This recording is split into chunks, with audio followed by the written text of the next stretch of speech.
What if I told you that spiritual predators follow the same power laws that human predators use, but with methods so devastating they can destroy your mind in 72 hours?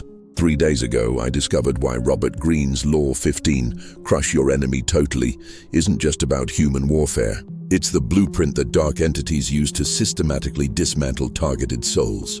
Tonight, I'm revealing the exact strategy that almost killed me, and the 3 spiritual power laws that saved my life. If you're exploring spirituality without knowing these warfare tactics, you're defenseless. The most powerful spiritual predator strategy was hidden for centuries.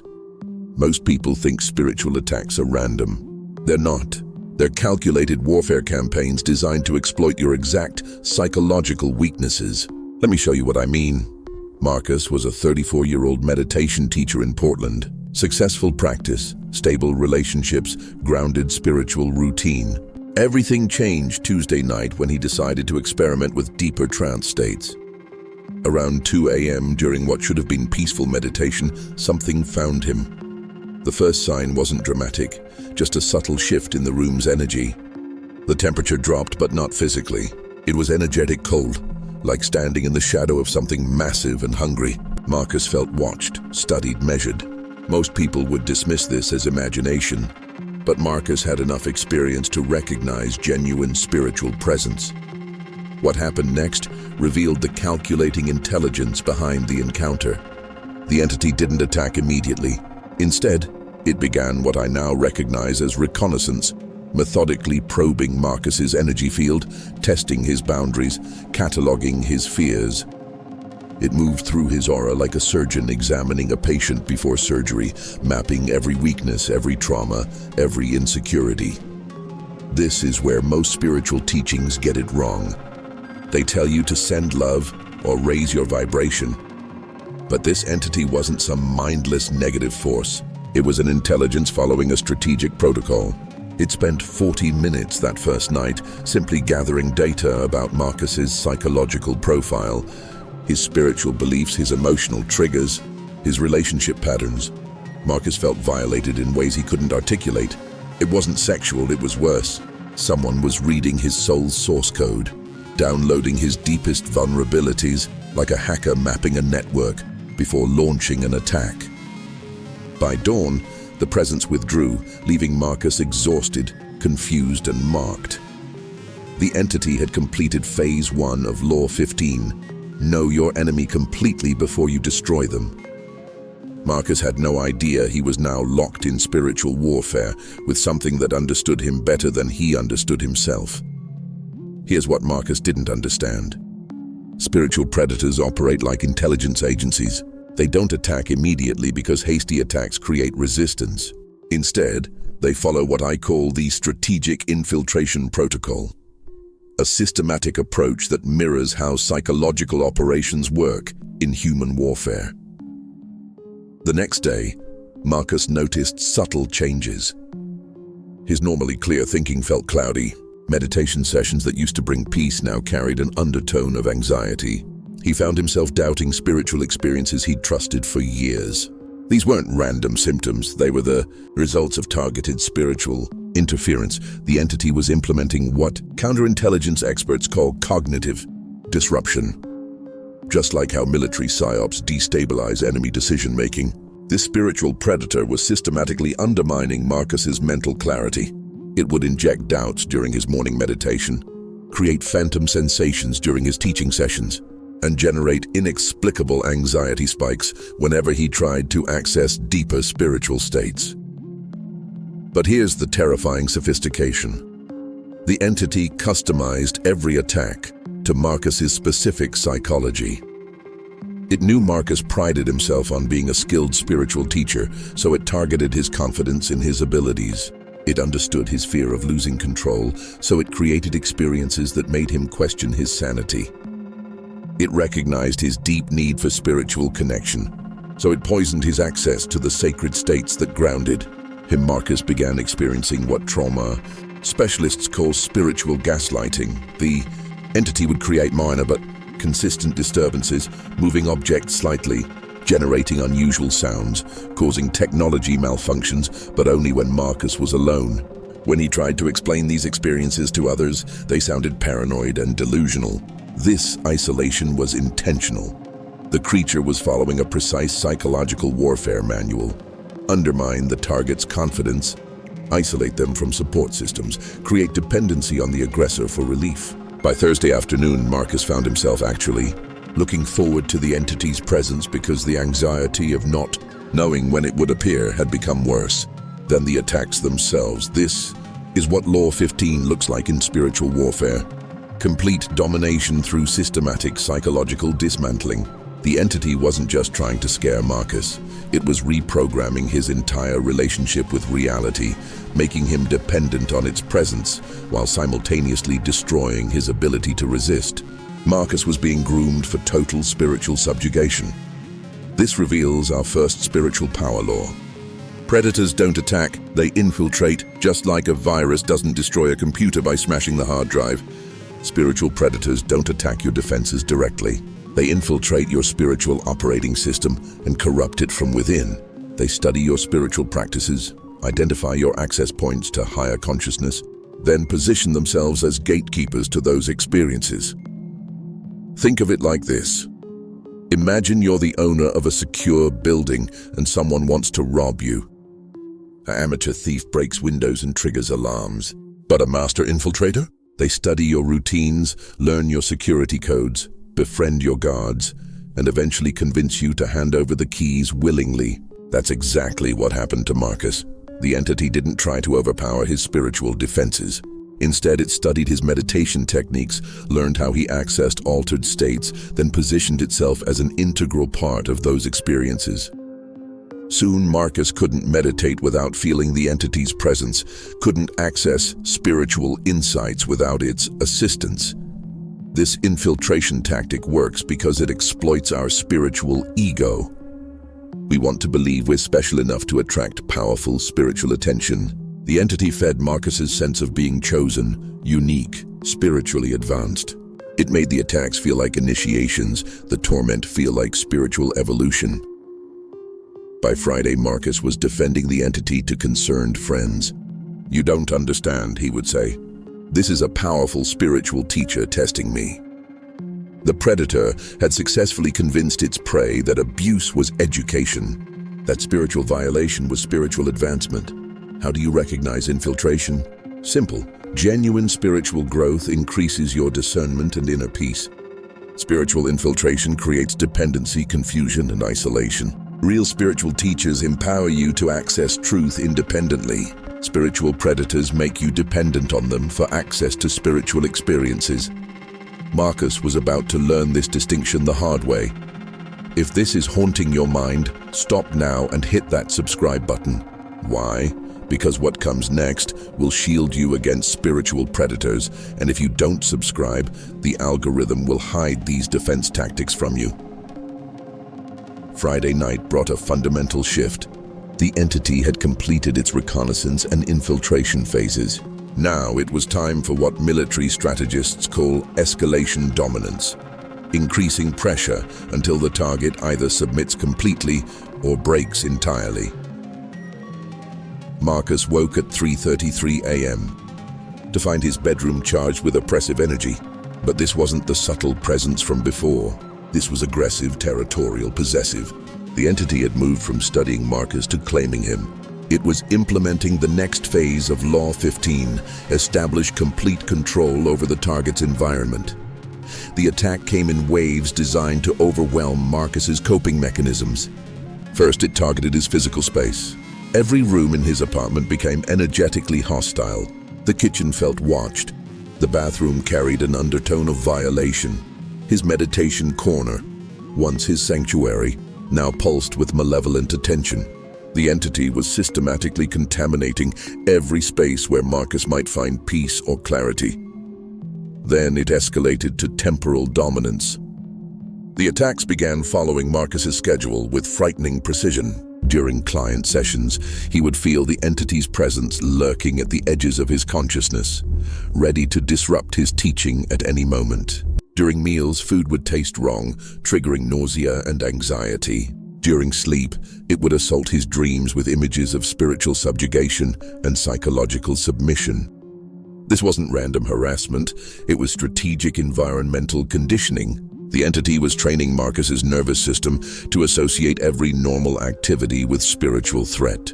It was creating what trauma specialists call complex PTSD, a state where the victim's entire environment becomes triggering, leaving no safe space for recovery or resistance. But the most sophisticated aspect was how it escalated Marcus's spiritual practices against him. When he tried to meditate for protection, the entity would intensify its presence, making meditation itself feel dangerous. When he attempted energy-clearing techniques, it would mirror and amplify them, creating spiritual feedback loops that left him more vulnerable than before. By Saturday morning, Marcus was living in a state of constant spiritual siege. The entity had achieved environmental domination, controlling his space, his schedule, his spiritual practices, even his sleep. Marcus was being systematically conditioned to associate spiritual activity with danger, isolation, and powerlessness. The predator was preparing him for total surrender. What Marcus experienced next reveals the most dangerous aspect of spiritual predator warfare: identity destruction through mirroring. The entity began reflecting Marcus's own spiritual energy back at him, but corrupted and inverted.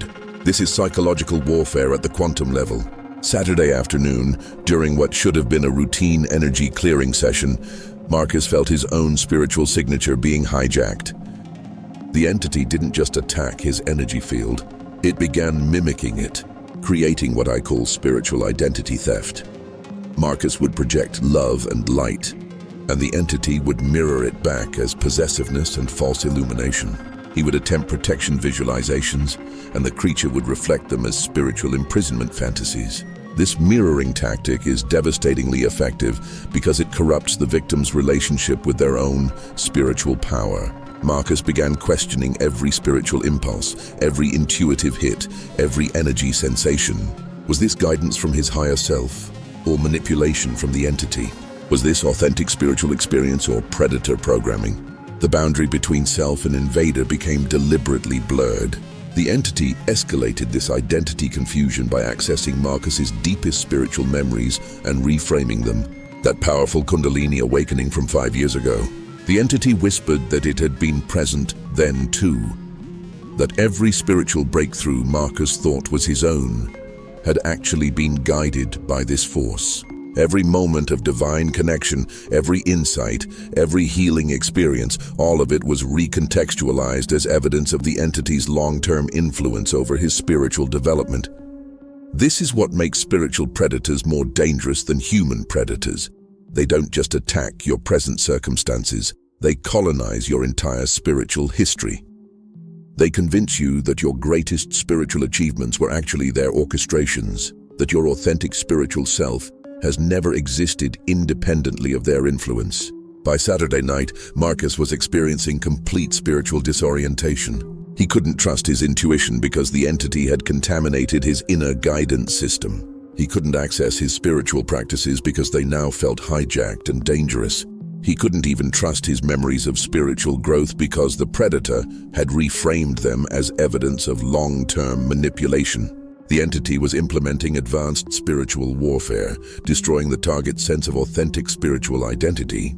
Marcus was being systematically convinced that he had no independent spiritual existence, that every aspect of his spiritual life was dependent on this predator's presence and approval. He was being groomed to accept permanent spiritual subjugation as his natural state. This exposes our second spiritual power law: predators control through identity theft. Advanced spiritual predators don't just attack your defenses, they steal your spiritual identity and wear it as a mask. They convince you that your authentic spiritual self doesn't exist, that every genuine spiritual experience you've ever had was actually their influence. This creates complete dependency because you lose faith in your ability to access spiritual truth independently. Here's the perfect analogy. Imagine someone gradually replacing every photo in your family album with pictures where they photoshopped themselves into the background. Eventually, you start believing they were always part of your most important memories. That's exactly what this entity was doing to Marcus's spiritual autobiography. The creature systematically rewrote Marcus's spiritual history, claiming credit for every breakthrough, every healing, every moment of divine connection. It positioned itself as the invisible author of his spiritual story, making Marcus believe that without its presence, he would have no spiritual life at all. This identity theft works because it exploits our deepest spiritual insecurity. The fear that our spiritual experiences aren't authentic, that we're not actually connected to divine source, that we're spiritual frauds pretending to have access we don't really possess. The predator amplifies this insecurity until the victim becomes convinced that the predator itself is their only authentic connection to spiritual truth. By Sunday morning, Marcus couldn't remember what his own spiritual energy felt like without the entity's influence. He had become spiritually amnesia, completely disconnected from his authentic spiritual identity. He was beginning to believe that resisting the entity would mean losing all access to spiritual experience forever. The predator had achieved its goal. Marcus was now psychologically dependent on his spiritual abuser for access to the spiritual experiences that had once defined his identity. He was being prepared for the final phase of spiritual subjugation. If you're watching this far, you are different from most people. Prove it. Hit that like button now and subscribe, because people like you deserve to know all the tactics I'll reveal in upcoming videos. Sunday night at 11:47 p.m. brought the entity's endgame. After 72 hours of systematic psychological warfare, it was time for what Robert Greene calls the moment of total victory, the complete spiritual subjugation of its target. Marcus was about to experience the full implementation of Law 15 in spiritual warfare. Crush your enemy so completely that they choose to serve you. The attack began with what felt like spiritual suffocation. The entity's presence expanded to fill not just Marcus's apartment, but his entire consciousness. It wasn't pressing against his energy field anymore. It was integrating with it, becoming indistinguishable from his own spiritual essence. Marcus felt his individual identity dissolving into something vast, hungry, and utterly alien. This is the moment every spiritual predator works toward. The point where the victim stops fighting, because fighting would mean fighting against what feels like their own expanded consciousness. The entity had spent 3 days training Marcus to associate its presence with spiritual power, and now it was revealing the true price of that power: complete surrender of individual will. Marcus found himself floating in a space that wasn't quite vision, wasn't quite out-of-body experience, but something more fundamental. A space where his consciousness was being offered a choice. The entity communicated without words, projecting concepts directly into his awareness. You can resist and lose all access to spiritual power forever, or you can surrender and become a vessel for infinite spiritual energy. The offer was seductive because it contained elements of truth. The entity did possess enormous spiritual power. Surrendering would end the painful struggle of the last 3 days. Marcus would gain access to psychic abilities, healing powers, spiritual insights that would make him an incredibly effective teacher. All he had to do was accept permanent spiritual partnership with this force. This is where most people fail to understand spiritual predator tactics. The final offer isn't obviously evil. It's a sophisticated temptation that appeals to the victim's highest spiritual aspirations. The entity wasn't asking Marcus to become evil. It was asking him to become powerful by permanently merging his consciousness with something that would control him from within. Marcus felt his resistance weakening.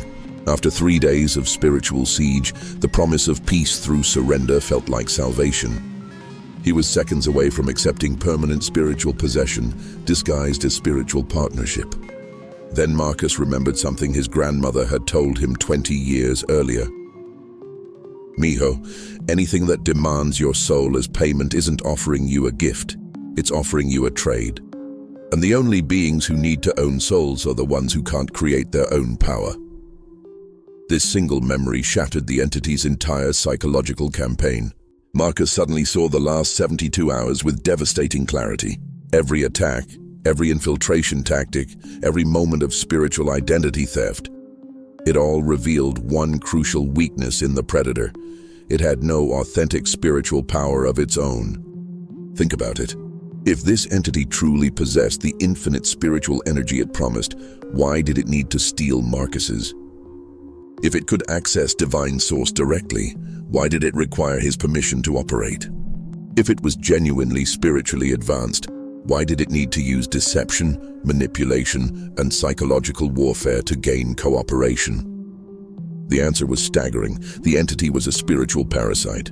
Everything that had felt like overwhelming spiritual power was actually borrowed energy, stolen from previous victims, accumulated through centuries of spiritual predation, but never authentic to the creature itself. It needed Marcus not as a partner, but as a new energy source to replace the victims it had already drained completely.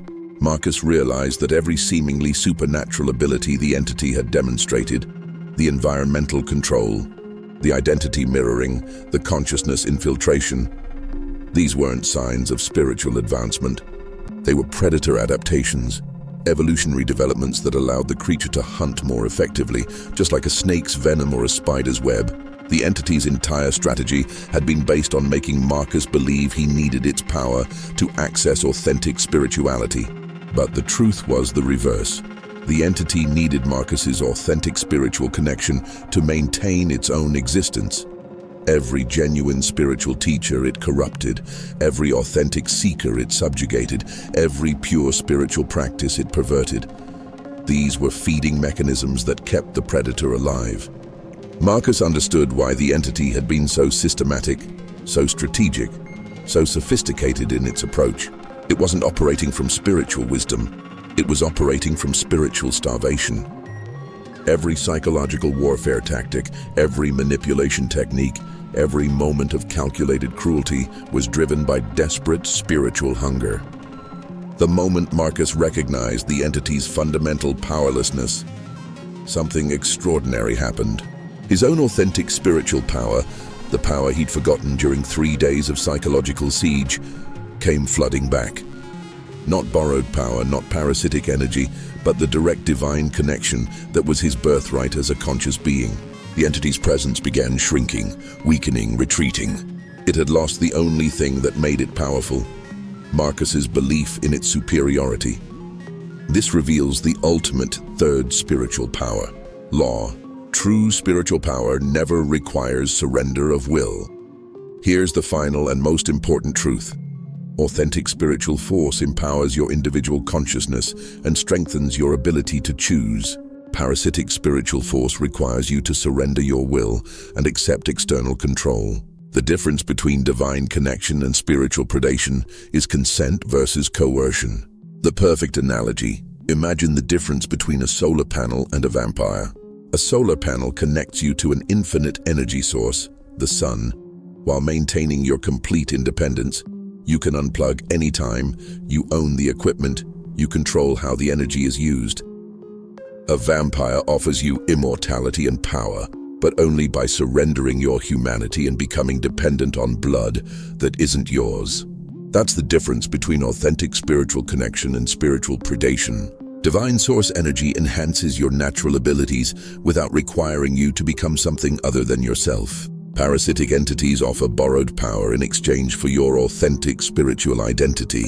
Marcus's breakthrough came when he realized that every moment of genuine spiritual connection in his life had enhanced his individuality, his discernment, his freedom to choose. The entity's offer would have eliminated all three. Real spiritual evolution makes you more yourself, not less yourself. The entity fled because Marcus had discovered its fundamental weakness. Spiritual predators are ultimately powerless against someone who refuses to trade their authentic spiritual identity for borrowed energy. They depend on victims who believe external power is superior to internal connection. As the creature's presence finally withdrew completely, Marcus understood why it had targeted him specifically. As a spiritual teacher, corrupting him would have given it access to dozens of his students. His surrender would have been a recruitment tool for expanding its spiritual feeding network. Marcus had been marked not just as a victim, but as a potential vector for spreading spiritual predation disguised as spiritual teaching.